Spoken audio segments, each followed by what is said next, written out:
Nostalgia ഒത്തിരിയുള്ള വട്ട് soda ഇനി global brand. സാക്ഷാൽ യൂസഫ് അലിയുടെ ലുലു ഹൈപ്പർ മാർക്കറ്റിലൂടെ ഗൾഫിലെത്തിയ ഗോലി സോഡ പിടിവിട്ട് പറന്നു. ഇപ്പോൾ UK, USA, യൂറോപ്യൻ വിപണികളിലും വമ്പൻ ഡിമാൻഡാണ്.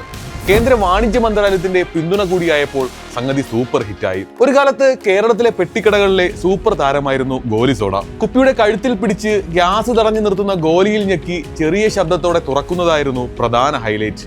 കൊക്കക്കോളയും പെപ്സിയും അടക്കമുള്ള വമ്പൻ ഭീമന്മാരുടെ വരവോടെ ഗോലി സോഡയുടെ ഡിമാൻഡും കുറഞ്ഞു. പതിയെ ആരുടെയും ഓർമ്മയിൽ പോലുമില്ലാതെ ഗോലി സോഡ എന്ന വൻമരം വീണു. പിന്നീട് ഫ്ലേവറുകൾ ചേർത്തുള്ള ഗോലി സോഡ പുത്തൻ മേക്ക് ഓവറിൽ പുറത്തിറങ്ങുന്നതോടെയാണ് സീൻ മാറുന്നത്. ഗോലി പോപ്പ് സോഡ എന്ന പേരിൽ ലുലു ഹൈപ്പർ മാർക്കറ്റിലൂടെ ഗൾഫിലെത്തിയതും സോഷ്യൽ മീഡിയയിലൂടെയുള്ള മാർക്കറ്റിംഗും തുണയായി. പണ്ട് പെട്ടിക്കടകളിലൂടെ വിറ്റിരുന്ന ഗോലി സോഡ അമേരിക്കയിലെയും യൂറോപ്പിലെയും വൻകിട സൂപ്പർ മാർക്കറ്റുകളിലെ ശീതീകരിച്ച അലമാരകളിൽ സ്ഥാനം പിടിച്ചു. ആർക്കും വേണ്ടാതെ പൊടി പിടിച്ചിരുന്ന ഒരു ഇന്ത്യൻ ബ്രാൻഡിന്റെ ഉയർത്തെഴുന്നേൽപ്പ് കൂടിയായിരുന്നു ഗോലി സോഡയ്ക്ക് പറയാനുള്ളത്.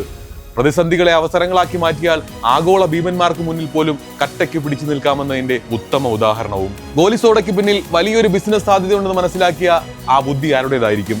ഇതുപോലെ കിടിലം ബിസിനസ് ഐഡിയകളുള്ള നിങ്ങളുടെ സുഹൃത്തിന് വീഡിയോ അയച്ചു കൊടുക്കാനും മറക്കരുത്.